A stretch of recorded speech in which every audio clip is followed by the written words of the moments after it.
What's up guys? Indian Army hits back at USA. America gave Pakistan weapons worth 2 billion. तो भैया क्या करारा जवाब दिया है भारतीय सेना ने, देखते हैं। काफी इंटरेस्टिंग वीडियो होगी। प्रशांत धवन सर की वीडियो है। 1 2 3 गो। नमस्कार, वेलकम टू करियर 247। मैं हूं प्रशांत धवन। नाउ रिसेंटली भारतीय सेना ने एक प्रॉपर रिप्लाई दिया है यूनाइटेड स्टेट्स ऑफ अमेरिका को इनकी हिस्ट्री एक्सपोज करके। इधर आप देख पाओगे आज के समय इस टॉपिक पर दर्जनों आर्टिकल्स पब्लिश हो रहे हैं और पर्सनली आप अगर मुझसे पूछें, अच्छा ये मैं वेट कर रहा था दो चीजों की। एक तो हमारा जो चैनल है करियर 247, ये आपको पता होगा कुछ समय के लिए ये चैनल थोड़ा सा डाउन चला गया था। एक्चुअली अड्डा 247 के बहुत सारे चैनल, 15-16 चैनल, कुछ टेक्निकल ग्लिच की वजह से they were all down, but now they are back. और सेकेंडली मैं यहाँ पर ये भी देख रहा था कि क्या ये पोस्ट जो भारतीय सेना के ट्विटर अकाउंट से करी गई है, क्या इसको डिलीट किया जाता है या फिर ये कहा जाता है कि गलती से ये पोस्ट हो गई थी। बट नहीं, काफ़ी समय हो चुका है। ओपनली इंडियन आर्मी का जो ट्विटर अकाउंट है वहाँ पर ये पोस्ट कर दी गई। यहाँ पे आप देख पाओगे, this was the post made by Indian army.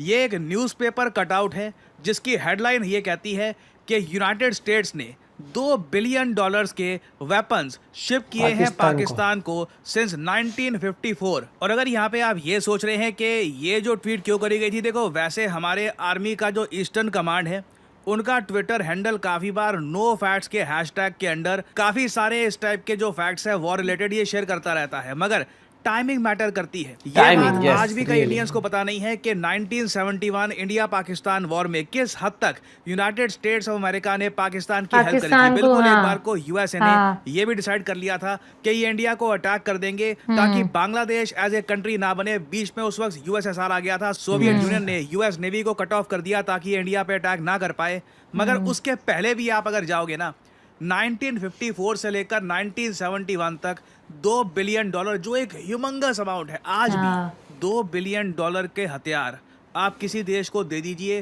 रातों रात उस देश की जो मिलिट्री है उसका स्तर बहुत ज़रा बढ़ जाएगा। और अब हम 2025 में हैं और हम यहाँ पर बात कर रहे हैं $2 बिलियन वर्थ वेपन की।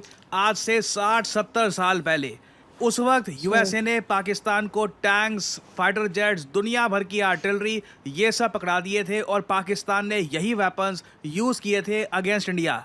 और अगर यहाँ पे आप लोग सोच रहे हैं कि ठीक है ये हमने कटिंग ये पोस्ट कर दी, मगर इसका इम्पैक्ट क्या हुआ, क्या अमेरिकन समझ पाएंगे कि इंडियन आर्मी क्या मैसेज सेंड कर रही है उनको, मैं आपको बता दूं अमेरिकन तक मैसेज पहुंच गया है। जब हमारे देश की सीधा आर्मी अगेन ये सब किया गया है हैशटैग नो फैक्ट्स के अंडर, उसके अंडर आप देखोगे इसी हैशटैग में इंडियन आर्मी ने बहुत सारी पोस्ट करी है regarding 1971 India Pakistan war, Pakistan ने कैसे सरेंडर किया था, क्या क्या हुआ था। बट ये जो यूएस स्पेसिफिक पोस्ट है ना, अमेरिकन समझ चुके हैं और डोनाल्ड ट्रंप को कई अमेरिकन सेनेटर्स ने समझाना भी शुरू कर दिया है कि जिस रास्ते पर तुम यूएसए को लेकर जा रहे हो, ऐसा ना हो जाए कि कई दशकों की मेहनत इस सब में बर्बाद हो जाए। इधर आप देख पाओगे निकी हेली डोनाल्ड ट्रंप की जो रिपब्लिकन पार्टी है वहां पर एक दिग्गज लीडर है। ये काफी बार यूएसए को रिप्रेजेंट भी कर चुकी है यूनाइटेड नेशंस में और कई और इंपॉर्टेंट पोजीशंस पे ये बैठ चुकी है। अभी समझ नहीं रहा ट्रंप और इसके जो आसपास के डायरेक्ट वार्निंग दी कि देखो, मानती हूँ कि इंडिया को रशिया से ऑयल परचेज नहीं करना चाहिए। इस मामले में तो जो अमेरिकन इंटरेस्ट है,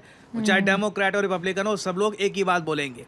मगर चाइना एक एडवर्सरी है और नंबर 1 बायर है रशियन ऑयल का और साथ ही साथ ईरानियन ऑयल का। तुम चाइना को तो 90 डे टैरिफ पॉज दे देते हो कि 90 दिन तक कोई चाइना पर प्रेशर नहीं डालेगा।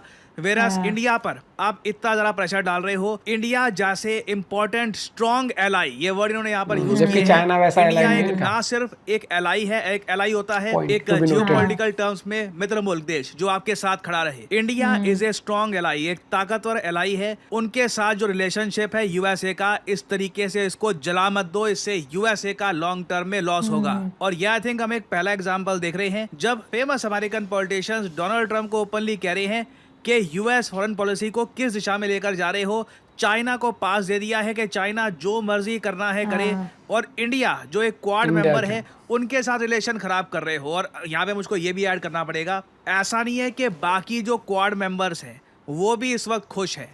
आप ऑस्ट्रेलिया देखो, ऑस्ट्रेलिया भी इस वक्त यूएसए से काफ़ी गुस्सा है।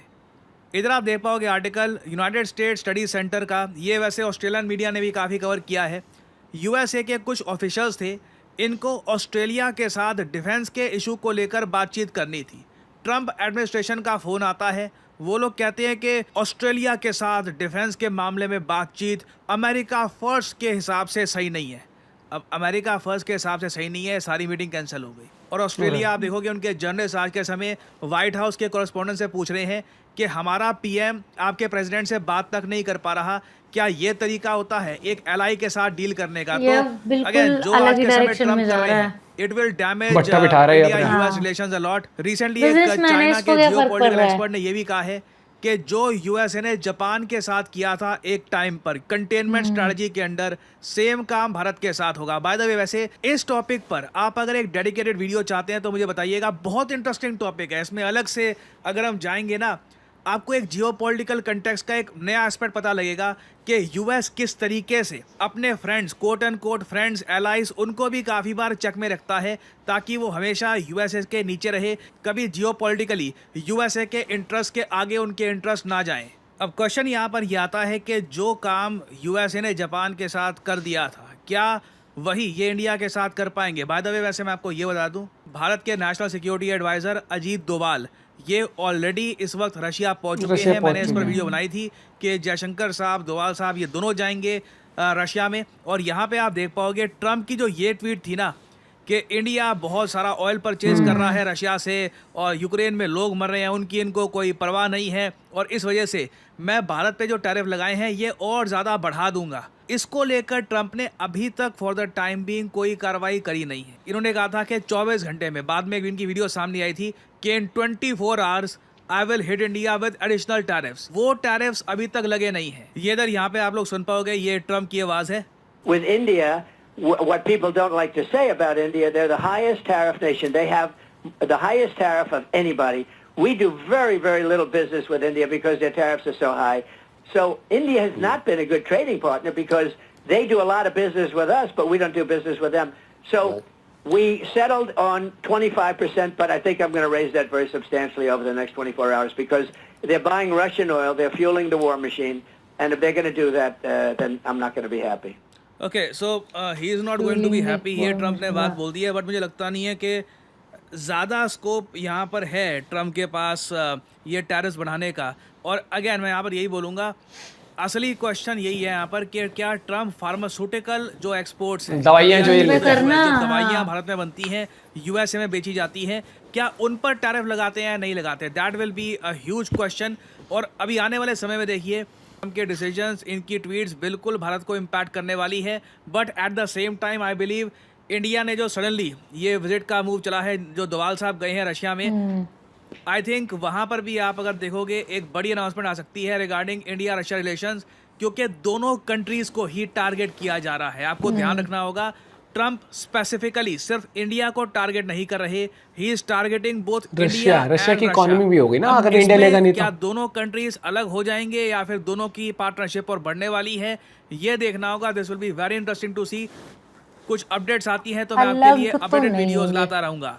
और फाइनली भाई सोचो, वहां से एक खबर, वहां से खबर ये आ रही है कि इंडिया ने अब वो क्या बोलते हैं, उनका फाइटर जेट लेने की जगह रशिया को बोल दिया चलो भैया फाइनली दे दो। ऐसा कुछ भी आ जाए, या फिर इंडिया कह दे कि भैया अब हम और बड़ी मात्रा में वहां से रशियन ऑयल लेंगे, हर एक चीज होगी। या फिर मुझे तो लगता है कि क्या पता, मुझे तो ये लगता है कि चाइना, रशिया और इंडिया अब इन्हें होना चाहिए कि अब मजे नहीं, मुझे कहीं ना कहीं लग रहा है कि क्या पता ये वॉर अब खत्म भी हो जाए, मुझे लग रहा है। लेकिन यहाँ पर एक चीज समझ नहीं आती, अमेरिका ये क्यों नहीं करता? नहीं, एक चीज बताओ, वॉर जब तक ये वाला उसने ईरान और इजराइल में भी क्या था, इसको ये था ना कि जो धमकी से वॉर कभी खत्म नहीं हो सकती, समझ रहा है? क्योंकि हाँ, समझदार। और ट्रंप ने ऑलरेडी इतना रायता फैला दिया, अब तो रशिया को और ये हो गया है कि बिल्कुल ही नहीं खत्म करूंगा। इंडिया को इतना कहने की जगह है, एक बात बताओ, चाइना को क्यों नहीं कह पा रहा? दूसरी बात वो छोड़ो, सीधी सी बात है, अपने नेटो में जाके बोल देना भैया कि हम नहीं कर रहे यूक्रेन को शामिल।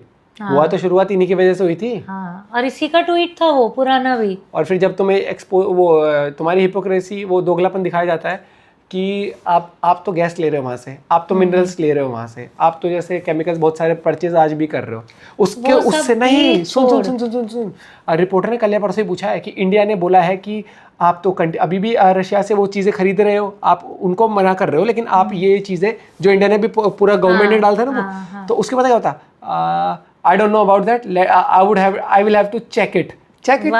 Seriously, गजब हो, कितने तेजस्वी लोग हैं हमारे पास भैया। मतलब कि तुम्हें ये नहीं पता होगा कि तुम रशिया से डील कर रहे नहीं कर रहे, मोटा मोटी सबको पता होता है, ठीक है। इतना मतलब हमारे यहाँ डील चल रही है और मोदी जी को पता नहीं है कि अच्छा उस देश से भी हम डील करते हैं क्या। दिस इज लाइक कि झटपटाना कि भैया मैंने कहा था मैं वॉर रोक दूंगा और वो रोक नहीं पाया हूँ, अब मैं जिसको बोल सकता हूँ वो।